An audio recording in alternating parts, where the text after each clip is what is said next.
I don't even have a problem with 9 to 5s, generally speaking. The problem that I really have is that giving somewhere your consciousness for 8+ hours a day, 5 times a week, that's the part that's messed up. Giving somewhere your actual consciousness for that long that you don't care about, or just to do this, or just for this amount of time. We are humans. We are creatures of habit. The likelihood that you're just gonna do this thing for a short amount of time and then do something else after, and even stay focused during, the likelihood of that is not likely. Your focus, what you're truly thinking about and trying to accomplish, needs to be a lot stronger than the place you just are at for the amount of time you're there. So if you're somewhere 8 hours a day, during those 8 hours, there's going to be times where you're going to be busy doing something. So at that point, you won't be able to be as focused on what your goals or what your missions are. But you got to be 10 hours of focus, 10 hours of keeping your mind on the track that you should be. It needs to be greater. You can keep focus. That means your extra time is really going to be spent correctly. If you can keep focus on having that 9 to 5, but then all of your extra time goes into making this other thing build and work, then you'll probably be okay. But keeping that focus is what the actual difficult thing is. And then you start to normalize, okay, well, I'm getting this paycheck from this job all the time, so you don't really need to make money from this other business. And then you normalize that way of thinking. And then what happens? The clock keeps ticking.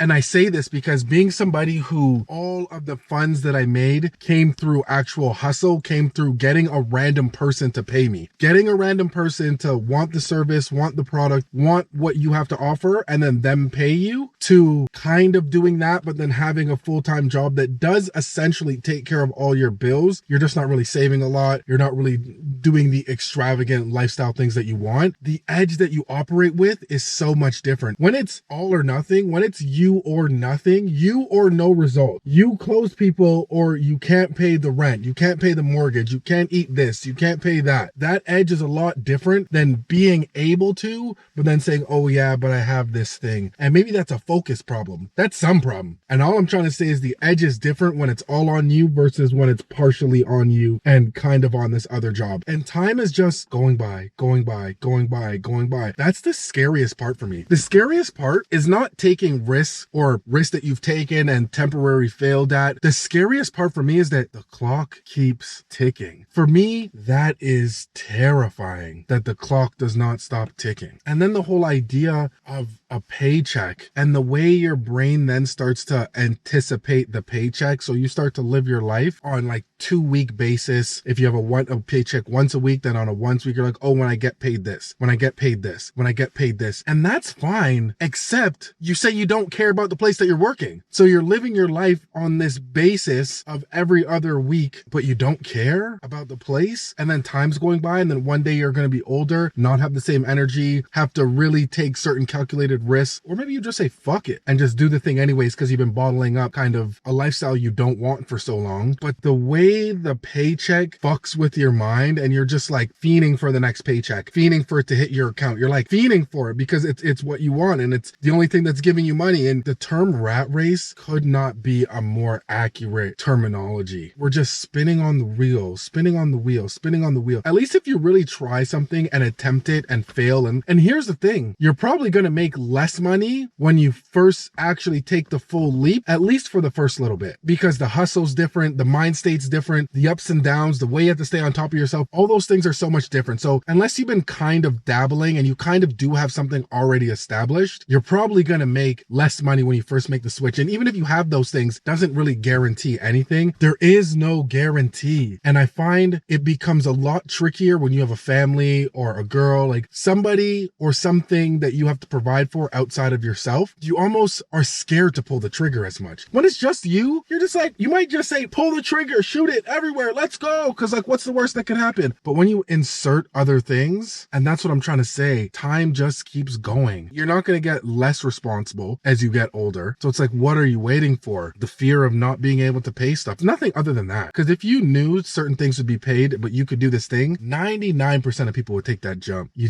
don't know. And there's not going to be a guarantee for that. that. Nobody can guarantee that because most of it is going to be on your effort, on your real true effort. What are you actually giving? And then I really think an underrated important thing is the energy that you're giving it in. I think those two things are so important. Fiending for a paycheck like a drug addict is crazy, but it's also real and the truth.